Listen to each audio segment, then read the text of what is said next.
Hey. Um,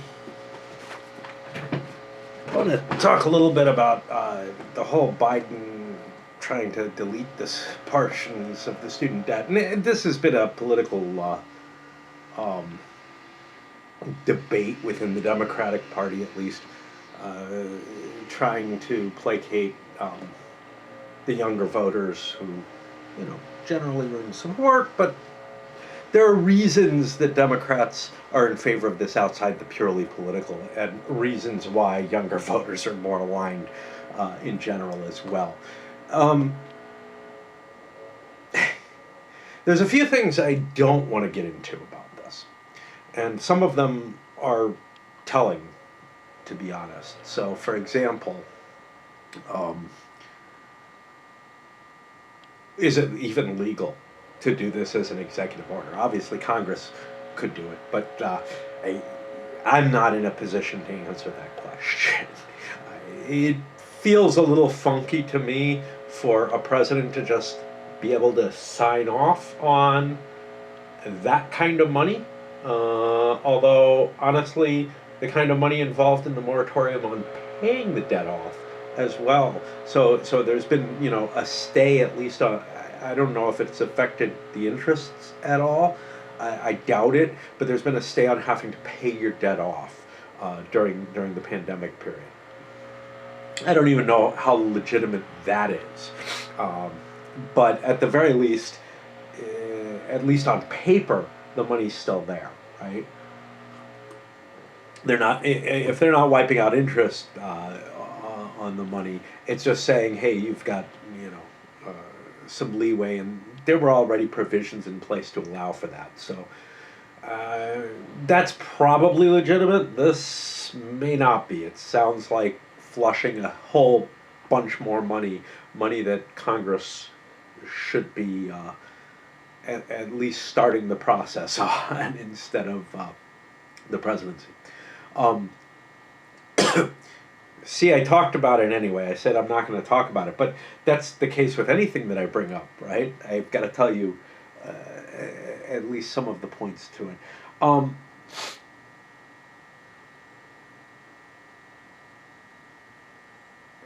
what was the other? The wisdom of doing this in an inflationary time. Flushing again, maybe $500 billion more into this economy. Uh, that seems highly unwise at this moment. But is that money that's really being added? Or is that just basically the payment uh, deferments that have been going on haven't really been adding money, and in a sense, putting this extra money in, is it any real difference between those? Is this real money? Is this extra flush of money going to heavily uh, impact the inflationary pressures in the same way that, say, sending a check out to everyone did, right? I mean, that was hugely expensive, and uh, especially when it went to people like me who are working and totally unimpacted economically by the pandemic, right? If anything, I was saving more money because everything was closed, and the one thing that I spent money on that was kind of discretionary, which is my Friday nights, it wasn't available for large stretches of the pandemic. So, and then they hand me money for me and my wife. Neither of us needed it, right? Not going to give it back. That's not the way things work. But yeah, just seems crazy to me, right? To do this with no means testing, with nothing, just simply, here's your money. Um,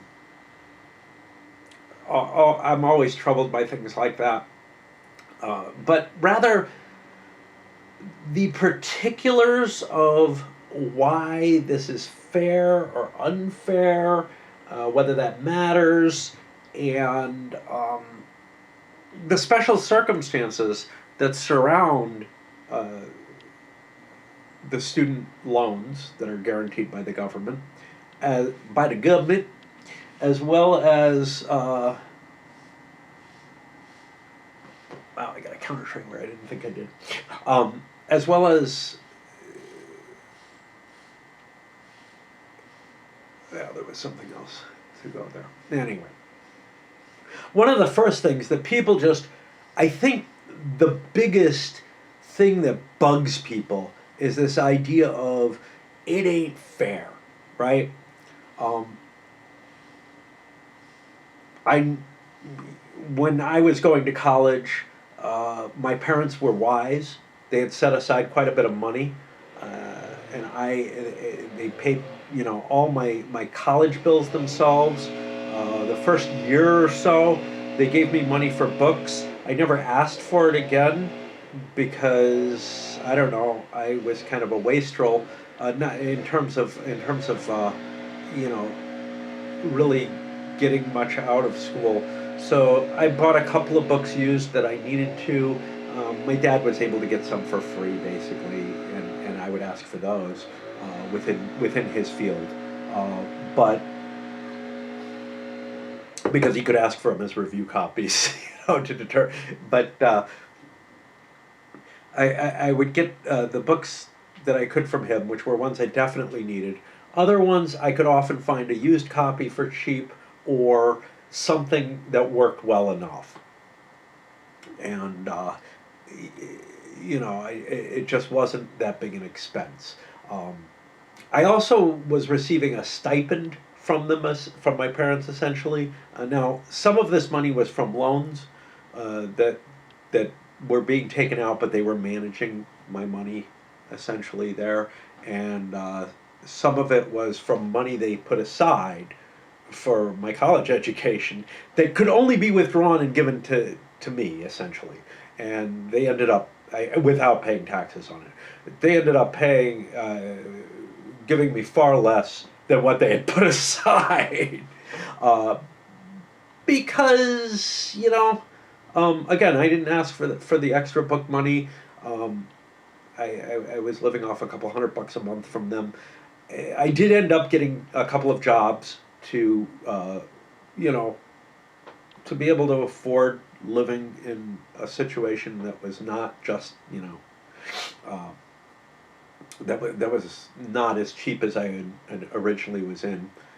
I got in a lucky position. So early on, I was stuck in the dorms, and they paid, way too much money. And then I moved off campus, and was paying like a third of what I was paying in the dorms for sharing a room in a house, but a huge room with a buddy, and that was all cool. I did that for for a couple of years, and but then my rent went up, pretty much doubled.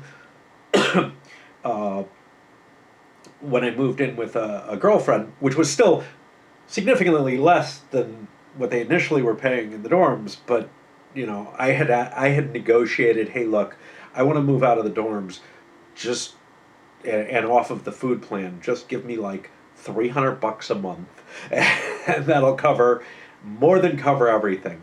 And that was true where I first was living. But then doubling my rent meant that yeah, I had to stretch things a little bit more. And rather than ask for additional money, I managed to stumble into a couple of jobs, and that was cool. Uh, Slept my way into one of them. Or maybe it was the other way around. It's hard to tell. The accusation was the other way, that my manager had to sleep with people to get them to work for her. Um, we all found it funny, so it was okay. I mean, she's the one who kind of brought it up, but whatever, I mean, I had this mixture of good fortune, uh, being, what is the term, privileged in terms of background and whatnot. I also went to a cheap uh, school in state. Uh, it was heavily subsidized. I had some scholarships for a while, and until my academic quality uh, blew those away. But I mean, again, I paid very little attention to any of this. I negotiated this $300 a month deal, and uh, needed more money. So rather than asking my parents for anything else, because when I first made the request, it was very simple. You guys are paying this much for me. I can cut that significantly. Um, Coming back and asking for more was sort of a form of defeat. So I couldn't do that, right? Unless I absolutely had to. And at some point or another, I did get in some trouble and had to ask for like $1,000 loan from my dad, which I think I paid back, but I don't know. I mean, it wouldn't matter to him in terms of the money. It would just matter in terms of like teaching me things or whatever. And I was in pretty bad shape financially at that point. So I don't know how much could be taught. It wasn't like it's just not in my nature to keep asking, right? I think that's pretty obvious. I don't ask for anything from anyone usually, no matter how much I whine and complain. Uh, but anyway, so I'm one of those people who's in a position where, yeah, due to a variety of factors. I also went to school at a time when both school and housing were significantly cheaper, although a lot more expensive than they had been. The whole thing has been just sliding up and up and up for various reasons. One of the big ones being that there's so much government money in the form of loans, among other things, available for a college education.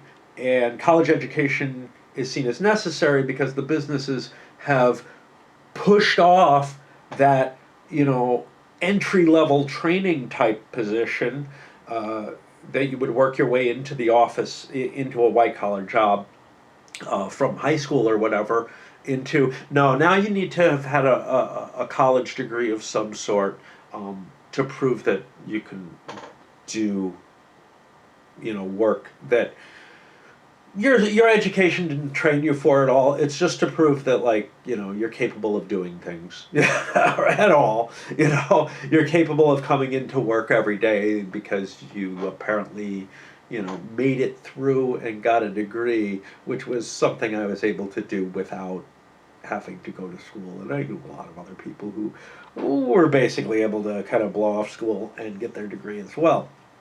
So, whatever.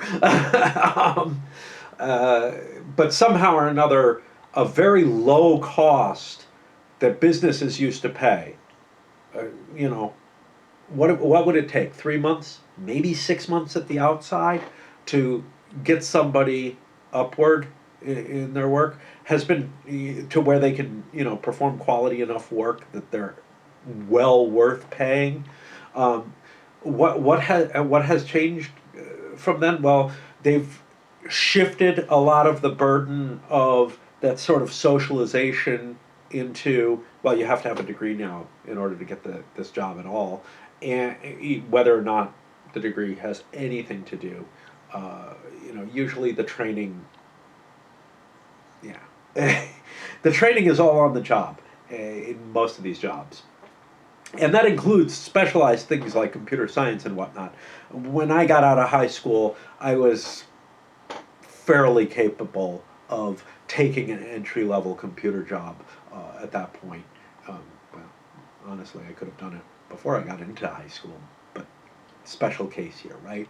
But the kinds of things they ask of you are so limited, right, to begin with. And the idea is that you learn on the job, and that's still the idea. The education, though, is your your key. It's the only way you're allowed in the door anymore in most cases. Special exceptions. But, you know, it used to be a high school education was that key. Now it's a college education. Maybe you can do it with, oh, I can't even remember the word for the two, an associate's degree. But, you know, generally it's a bachelor's degree for most jobs that are career oriented.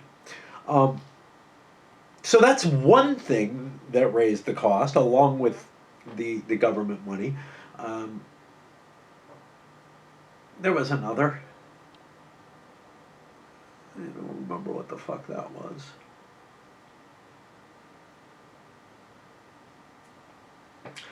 Now I kind of lost. I lost my train that I was connected because there were three main things that are driving it. One is the government money. One is the jobs being foisting off their maybe this is it, but jobs business foisting off that initial training period. So instead of a 3 to 6 month training period on the job where you're getting paid maybe. A fair amount less than you will get at the end of that period, but and you still pretty much have to go through that because you have to learn the specifics of the job anyway, and then well, another factor there is how businesses have somehow or another managed to convince prospective hirees coming, you know, for entry level positions to take unpaid fucking internships. You know, it's like, how tight does the job market have to be where this is a legitimate thing to do? Yeah, we'll let you come here and work for us, maybe if you're good enough, but no, you don't have to pay. We won't pay you. It sounds almost like, you know, the kinds of things that ancient China did, where, oh yeah, you want your son to, you know, to have a job in the bureaucracy. Okay, that'll be like 5 years' wages, or for that matter, in the military in the West, where you bought your commission, right? Rather than. You know, because you were buying yourself a position that would pay you. But of course, in terms of the military, it didn't get you the best people. In terms of the Chinese bureaucracy, what it honestly got you was people who had to make that money up very, very explicitly, and the way to do that was through corruption. You didn't get paid. Your payment was how much you could bilk the system out of, which, you know, you gotta think that the way that things are being foisted off, where the business, which should be the driving economic engine under a free market, right, where labor should cost something, and where it should cost a fair price, something which it never will without proper organization of labor, but. Which in and of itself is kind of like anti-free market, right? You know, there cannot be a free market, and someday I'll go into that, but there just cannot be. There's no such thing as a free market. Or lunch. No, there is such a thing as a free lunch, but not a free market, because there is such a thing as a free lunch, but there has to be. But and not through any kind of squishy liberal idea. There just has to be, because there will be crime. And crime is freedom.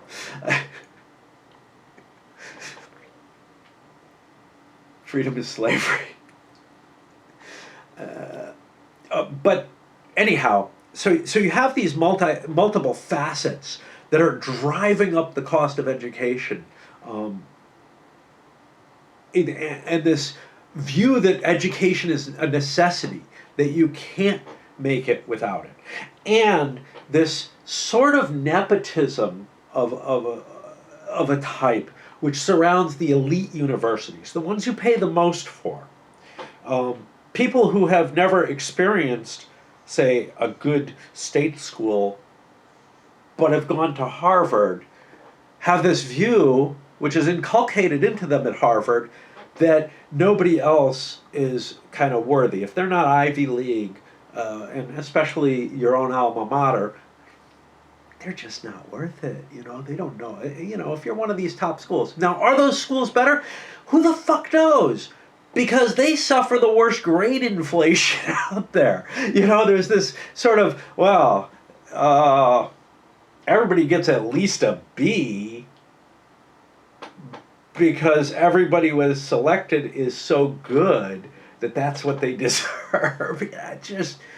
And then they have parties, they have the same kind of pressures and influences on them that it's just such bullshit. But, and I can tell you this, there's certain jobs which are only available to people who make it into and through those schools. Now, some people make it into those schools purely through their academics. And those people are probably worthwhile, right? But then there's a lot of legacy money that gets you in there, where, Dad and Gramps went to Harvard, so of course I'm able to get in unless I did horribly, which of course won't be the case. If I'm doing poorly, I'll go to a prep school that is like Harvard, and I'll be guaranteed at least a B, no matter how badly I do, right?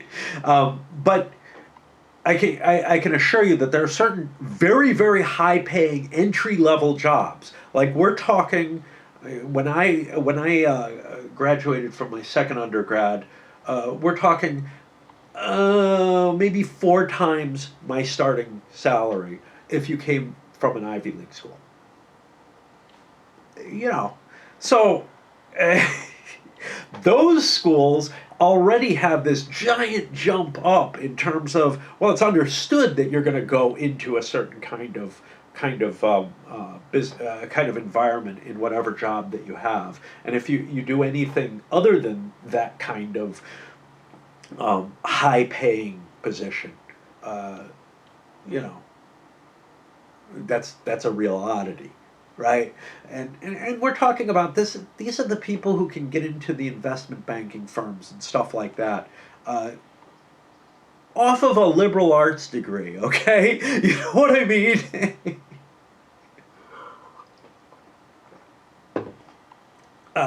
Just nothing. We're not talking about the quants who it really does make sense to perhaps be paying that much to.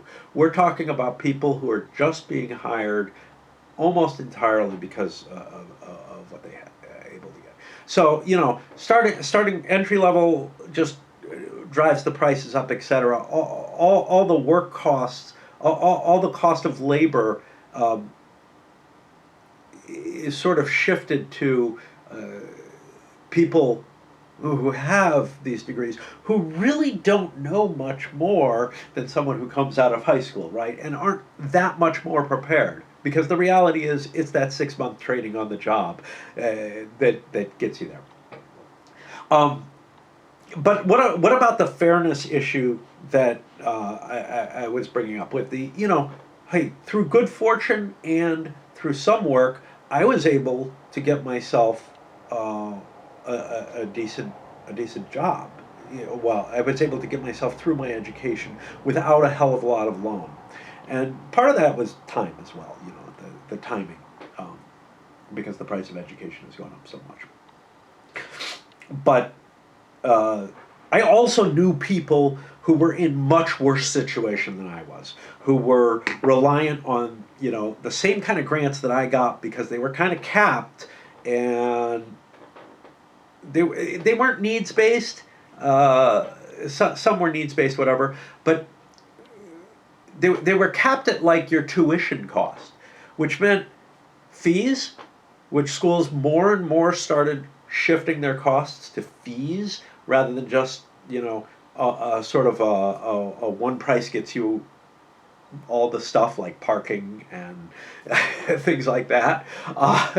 The various fees that you were supposed to pay, and some of the fees were mandatory, so you had your and I'm sure still are, you have your mandatory fees assessed on you. Those don't count against your tuition. So as stuff was moved out of the academic budget and stuff paid for by tuition, slack was taken up by the student unions, which would then charge you fees. And also, some of these fees would be charged not by the union at all, but things like the athletic fees and stuff were just thrown on top because by keeping separate books, they were able to keep tuition low. And by saying tuition isn't rising, that was politically expedient, even though the fact that tuition wasn't rising, but the overall cost still was, meant that the people who actually had to pay out of pocket were really paying a much, much worse portion of their costs, because the various grants, especially the federal grants, are based only on tuition. State grants, the state's just shifting money around. That's purely political. But the worst thing was they would be shifting money into fees, which meant you were less eligible for the federal money. Another thing which started causing, a divergence in the cost, but not as important as just the general cost. But the upward pressures is what made it necessary to say, oh, we're capping tuition. We're not going to raise tuition, but yeah, everybody's got to pay a parking fee. Whether you have a car or not, you have to pay it. There it is. Too bad. It's just part of your mandatory student fees now. Everybody has to pay the medical center fees, whether or not you use it. You might have perfectly fine insurance otherwise. Oops, it looks like I pulled myself another Bilbo at the party. Yeah, it happens.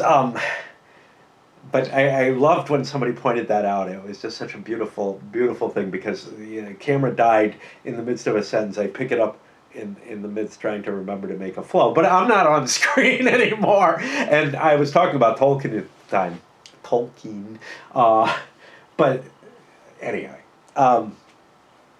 So, yeah, there are a lot of things that have raised the price. And that's just one of the facets in my, hey, I was luckier than people who've went to school, 15 years later, 20 years later, like my brother did. And he was luckier than people who are going now and whatever. And then, once I got to grad school, I was in a field where it was very easy to get a stipend by just teaching, and I could have been doing research instead. Either of which would have been great.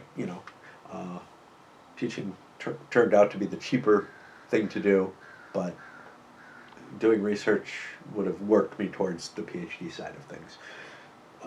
Unfortunately, I didn't like the offer I got. Not in terms of money or whatever; those are all the same. But in terms of the group that I'd be working in, I'm like, yeah, I'm just not that interested in network stuff. Sorry. Anyway, let's see where I am here. So, it's a fair point. It's a fair point to say that, it's unfair that I worked my way through school, not me, but someone else, that I worked my way through school, and now the person who didn't, who just took out lots of loans and maybe partied more and whatever, and that actually made their cost higher in addition to them not working, ended up, saddling them with a lot of loans. And, it's a perfectly reasonable point. And justice is really important to me. I think that everybody should be given an equally fair shake. The truth of the matter is, our government just doesn't fucking do that. There are so many cases where one group or another gets a benefit. And the real difference here, in terms of the fairness, is that you probably know a lot of people who take advantage of this and who are like, oh, wow, I'm totally saddled by this. And you've always thought, well, maybe you shouldn't have gone to that expensive school. Maybe you shouldn't have. Maybe you shouldn't have gone to school at all. If you couldn't afford it. Um, maybe you should have been working jobs instead of whatever you chose to do in your life. Uh, we've got one person who had a very interesting take I noticed over on Facebook, a friend of a friend type of thing, who mentioned they took their student loan and paid it off using a home equity loan. Um, because they would be able to get tax benefits off the home equity loan, off of, the payments to the home equity mortgage, right? Well, I have mortgage too. Unfortunately, or whatever, I kind of took it with the thought of, well, that's going to make me save money. Mortgages tend to make you save money compared to you can make a better rate of return on the money that you borrowed by investing it, and that's still true, based on the percentage. I got a very good percent through my workplace, and the time that I took it.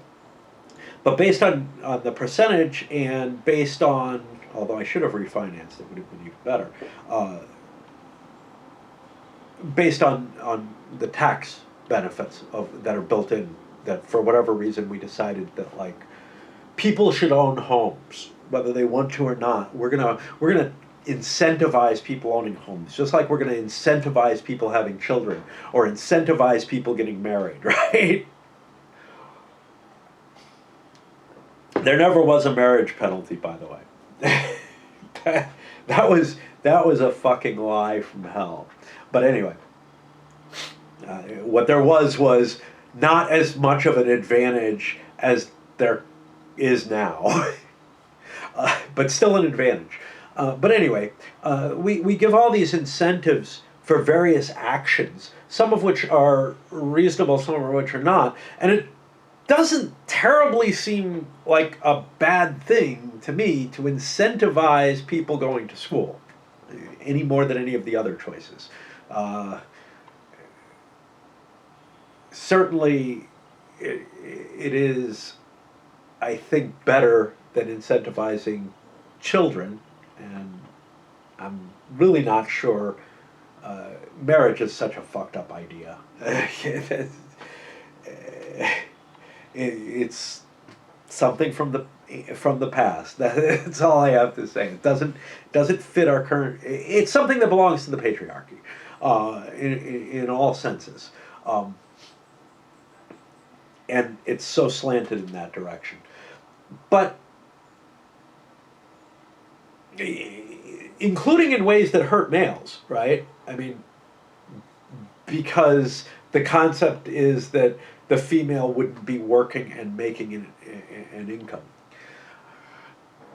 So it became clear to me, hey, you can't deduct your student loan payments if that's the case. That's what he's saying, which I didn't realize. I can't deduct anything because even though I'm, a fairly, I would say, affluent person at this point,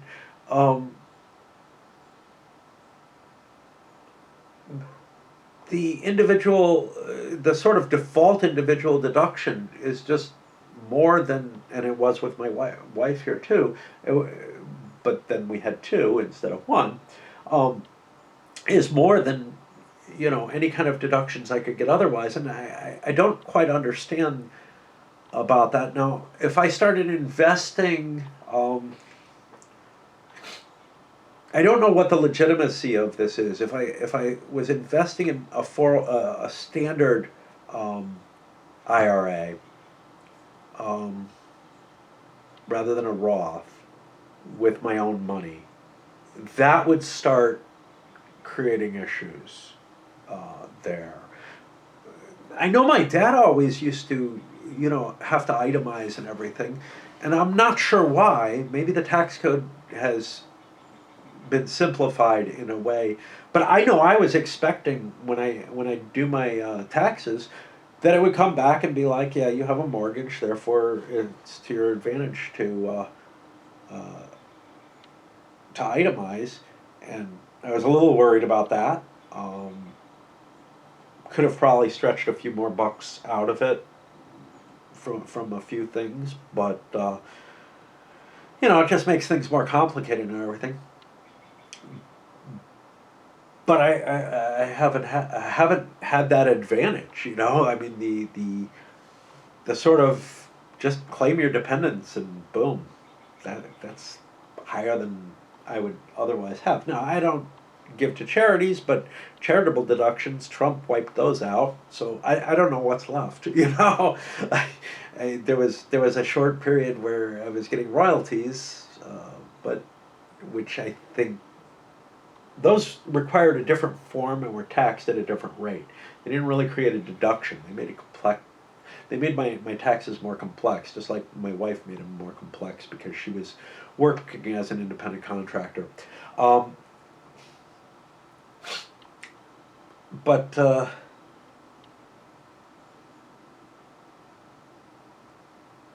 anyhow, whatever that means, it means that someone who's playing around and able to take losses and whatever that they can fit into deductions was able to get a benefit by moving their loan into their home equity. And that made me realize, well, at the very least, investment in education should be of more value than investing in owning your own house, which to me seems very much a lifestyle choice, right? Do you want to deal with all that shit? Why is it that we're benefiting people to own their own house over rentals? Why as a government are we giving people this advantage? Now, I can see at a local level where that would be appealing. So, for example, I could see a city saying, you know what, we want local ownership. We don't want lots of renters because we believe that it will create more stable neighborhoods and whatnot. It's really not a federal decision at that point, though, right? The whole thing was this whole American dream and coming home from winning the war and all that. That's where it all started. But honestly, it seems like a social engineering type project that has unintended consequences. So does funding the education. Yep, yep. All the government funding that went into education is part of what made it possible for the businesses to say, yeah, we don't want you unless you've paid. I, you know, uh, I don't know what it is now, right? I know quite some time ago, say $40,000 for an education was not unreasonable. Well, I think that's probably way low now. But yeah, I mean, and to me that was shockingly expensive, right? Pretty sure I spent under 15 total. Um, just to give you an example.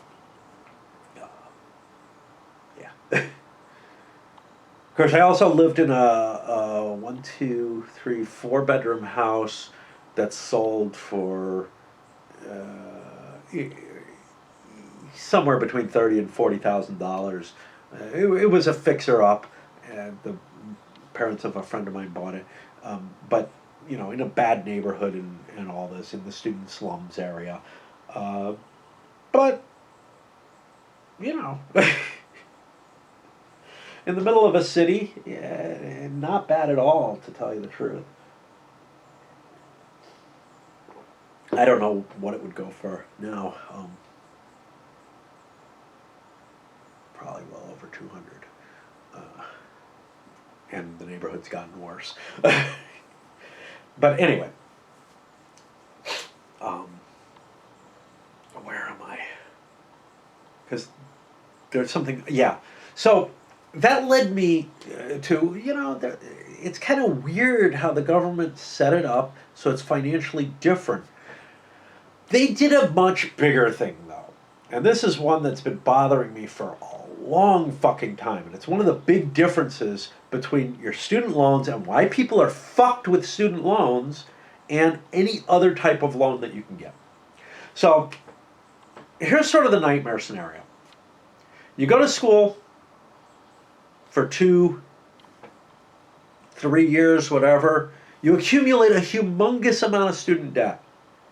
And school just wasn't right for you. It didn't work. You didn't get out with a degree. You end up, let's say it's $40,000 in debt. You have this huge debt. And you don't look any better than somebody who got out of high school, to be honest. In fact, you probably look worse because you failed out. It's going to be a lot harder. It's certainly not going to give you any real advantage to say, yeah, I made my way through for a few years and partied and got a lot of D's. That's just not going to cut it. It's not going to look good. Now, getting the associate's degree is fine. That's not going to hurt you. Getting, a trade certification or whatever, which are also covered. So don't talk to me about, well, what about the guy who decided to be a plumber? Why isn't he getting it? Well, he should be. He should have been able to take loans out to cover his trade school. But you are just absolutely screwed with it. You have no unemployment. You have no bankruptcy protection that you can put in play. You can't say, "Oops, I fucked up," and walk away from the loan. If you start a small business, and granted there's always some collateral involved in that or whatever, but you can get up and walk away. This is an unsecured loan, right? This is the problem with the student loans, perhaps. One of the problems, but hold on. You borrow a house and your mortgage ends up underwater, you can walk away. No problem. Wash your hands of it. Now it's the bank's problem. A lot of people were able to experience that fun. It's not a great thing to declare bankruptcy, but if need be, it's always been a protection. A protection that extends to much, much worse things, too. You can say, okay, look, the house, you and the bank are making a gamble on the house. And the bank, you both lost, basically, because you're losing the house and all the money you put into it. The bank is losing money, too, because the mortgage is underwater. The house is no longer worth how much they loaned you over time, supposedly, whatever. They may have still made money. Banks have trouble losing money. But you start a small business, well, someone you've put some collateral up, which is effective, and you also have the resources of the business, etc., which can be sold off at pennies to the pound or whatever. You might have creditors who are not.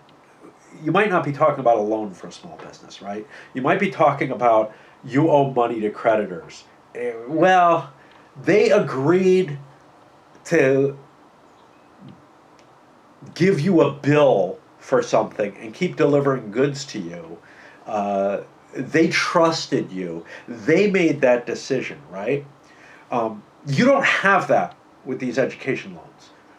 The government comes in, it pays the money to the university, the college, whatever. They're not saying, we think you'll be able, they're not funding the loan, right? The bank isn't willing to fund the loan except for the fact that the government is stepping in and saying, I guarantee this loan. But it's just a very, very different situation. You don't have a market situation that's telling that's setting, the rate of the loan and saying, hey, it needs to be secured by something, right? It's a guaranteed student loan, right? And it's guaranteed by the government. But in order to allow it to be guaranteed in this weird, twisted sort of way, you have no recourse. And it's one of the few places in life where you get screwed this badly, right? Where if you fuck up, you end up owing money no matter what. Okay. Another one is credit card debt if you were just bankrupted.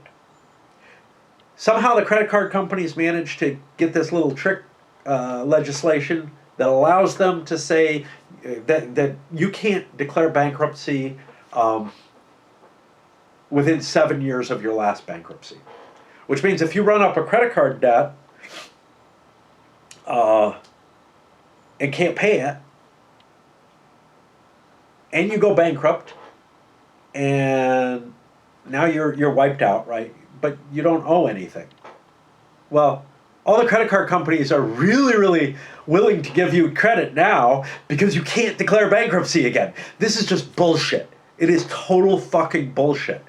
What it used to be was not this kind of guarantee. What it used to be was you declared bankruptcy, you don't get a credit card again.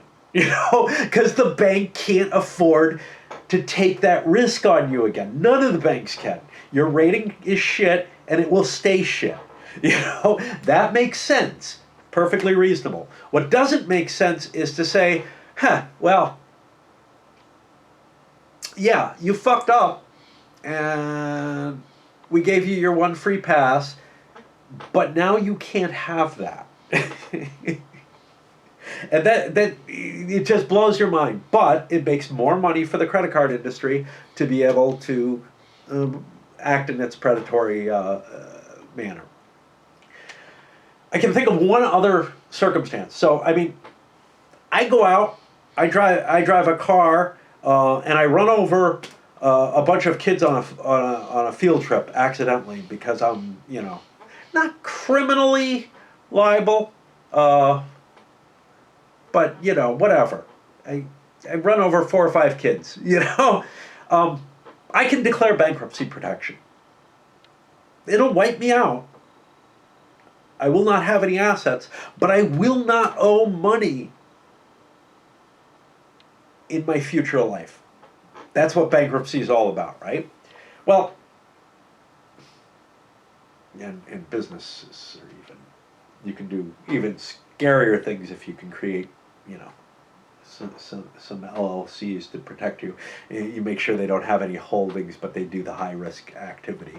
It's just crazy shit that we're allowed to hide. But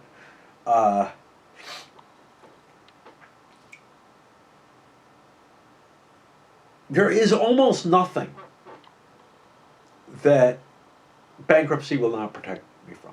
I think alimony is one.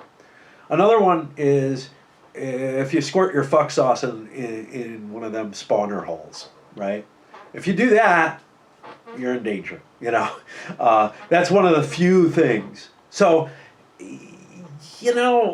why that? Why is why is, say, unprotected sex or a broken condom even with someone who, either lives in a state where you can no longer remove parasites, or someone who, for whatever reason, is unwilling to do that, why is that a charge against you in the same way? And by the way, it's not a charge against the woman. They can put it up for adoption, right? just to say, I mean, there's another side of it, which is, they got to carry that fucker around in them and have this thing growing inside. Ew, just fucking gross. But there are very few things that you're responsible for that you can't protect yourself from through bankruptcy protection. And of course, it's just such a skewed mess. But all of that, is what makes the student loan a special case that's just so fucked up that it's hard. You can't apply market principles to college, to the cost of colleges, because there's this fire hose of money coming from the government. There's this almost insatiable need being driven by the concept that you can't live a reasonable life without a college degree. At least that's getting debunked a little bit now, because honestly, there's a shortage in skilled trades and whatnot that's been going for at least a decade, and those jobs are paying enough, paying more than enough. There's a little bit of a problem with them though. They don't have the same upward curve that's available, but we'll talk about that later, maybe. But anyway, yeah, I mean, it's a complex problem, and there's not a simple solution.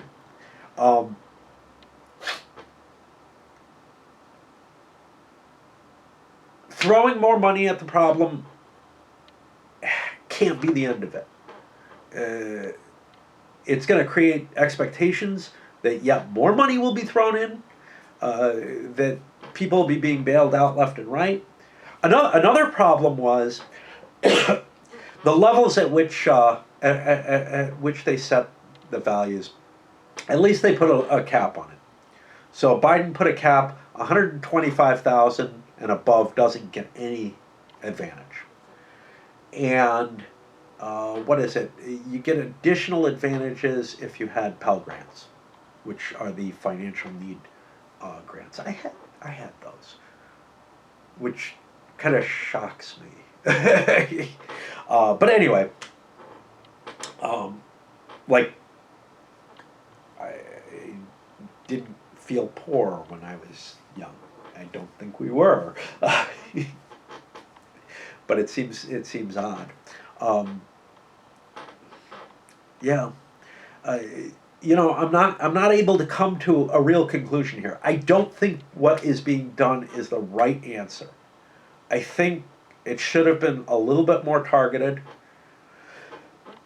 because honestly, someone with $10,000 of debt making $125,000 a year probably doesn't need it, right? Somebody with $250,000 of debt making $125,000 a year, well, they need it, but it's not enough. It's just and I'm not saying they should get more, right? I'm saying maybe but certainly paying off your debt should be tax free.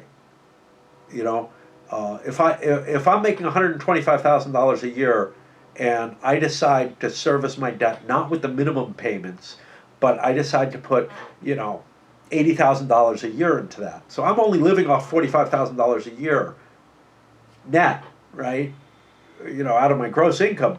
Well, if I'm making $125,000, I'm probably paying $45,000 in taxes, so I can't even do it, right? I should be able to get tax credit for paying off student debt. There's no question about that. What about bankruptcy protection?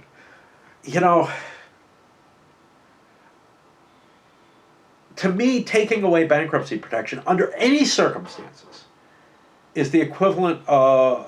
It's a step very close to what we saw in, say, 18th century England with debtor's prison.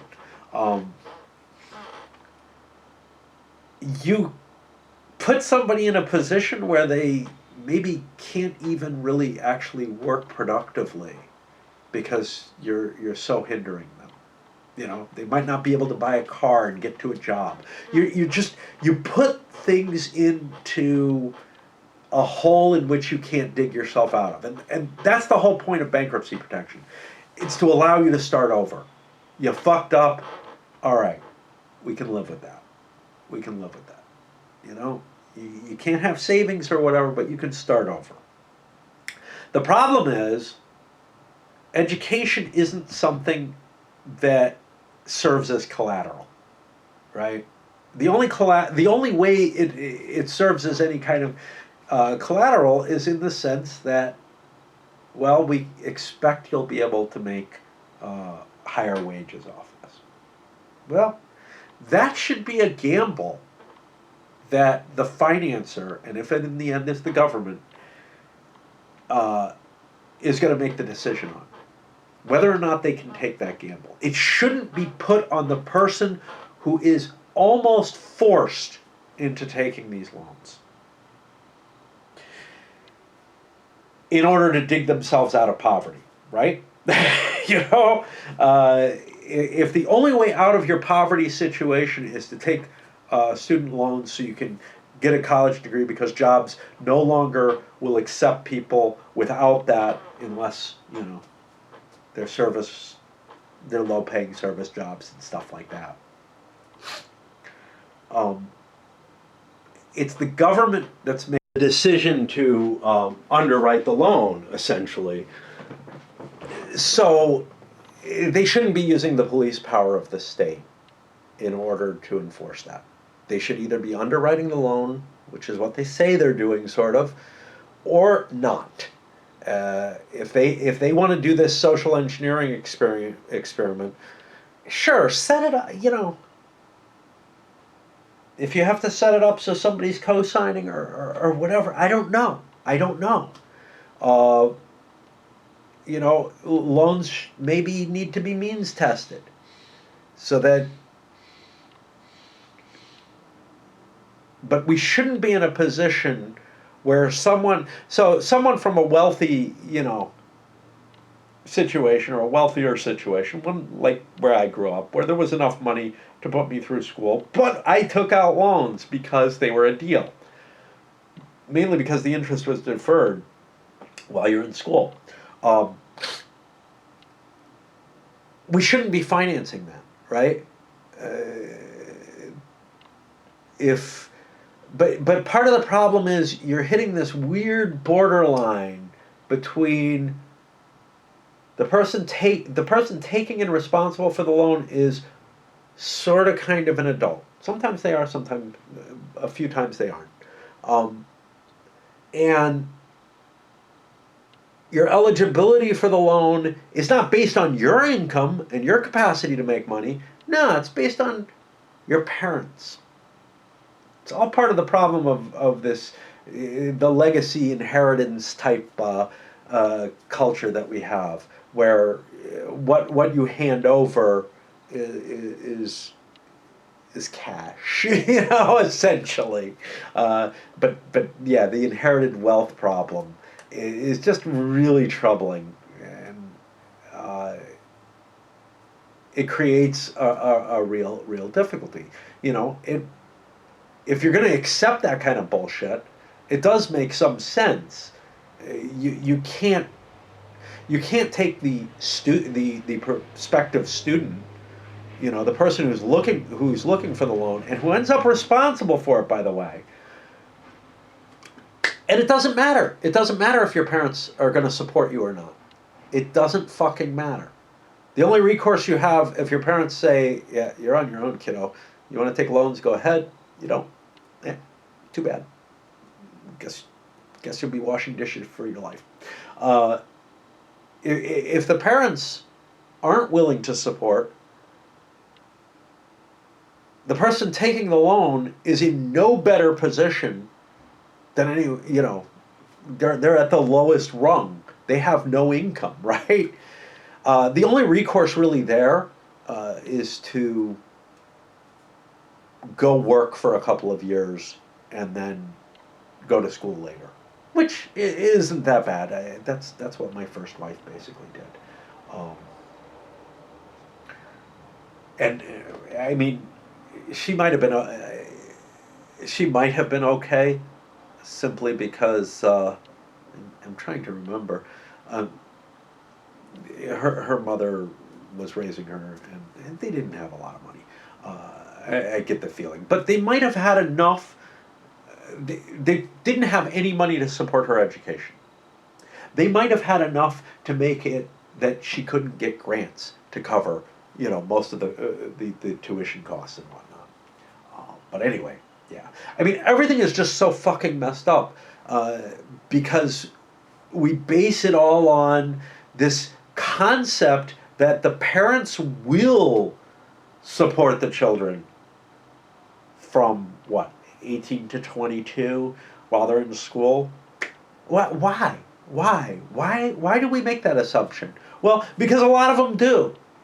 You know, and it's just there's something so fucking weird about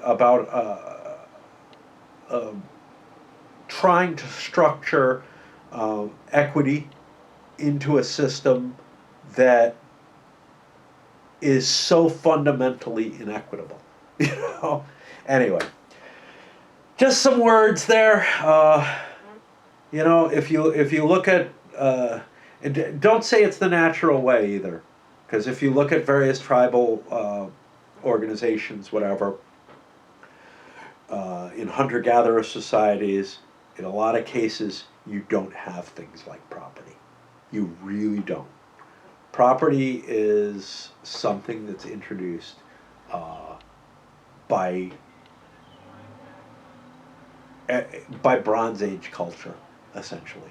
Even though it happens in other places, but you know, you add agriculture, you add certain ideas, and then it doesn't become, you know, I'm just free in this world and living in it, but rather becomes a place where people can hoard their games, you know, so that they have all the different games they want to play, or whatever, you know, or hoard their piles of doubloons, or shares of Standard Oil. Um, but yeah, I mean, those Bronze Age concepts, and that's where they come from, are where so many of the ills that we can very easily look at, the sins of humanity, right? That's where organized real warfare comes into play. That's where nationalism comes into play. That's where mammon, you know, the greed element comes into play. All this stuff comes from this Bronze Age culture. And my feeling is that if we're going to make it past the current era, an era in which nationalism is very, very dangerous, in that, you know, it could lead to a war that wipes humanity out. A technology and extraction and dissemination of goods environment in which consumerism and private ownership and a bunch of other things along those lines are a big part of what is threatening us environmentally. Now, you know, an environmental collapse probably, first of all, it's not going to wipe out humanity in and of itself. You know, I mean, I don't know how high the temperature is going to go, but it's probably not going to wipe out humanity. Although, again, you've got the problem of all the methane trapped under the ice caps, which might just rocket it way up there so that, like, you know, megafauna like ourselves can't exist. But my guess is it's not going to wipe out humanity, but it might wipe out much of society's gain. You know, we might be thrown back, you know, a couple thousand years at least, which, you know, would probably be a shame, especially since, you know, we now have the technology, if we concentrated, that we could defend ourselves against certain chance aspects, certain chance dangers, things like an asteroid coming or a comet or whatever. But yeah. All right, I'm gonna send this up. This is going way too long, but I wanted to get it off my chest because, you know, there's a lot of conversation about this, but it's not an easy problem. It's more a symptom of things that our overall society is ailing from. And we really need to rehaul, to redesign all of society to work. And that's really where the problem is. It's not a time anymore where we can just muddle along trying to do what seems easy or what seems best. I think it's time for significant changes, and I'm not talking communism here. I'm talking something that goes well beyond that. Something that affects the innate and underlying human nature, so that we are no longer Bronze Age people trying to live in a technological society.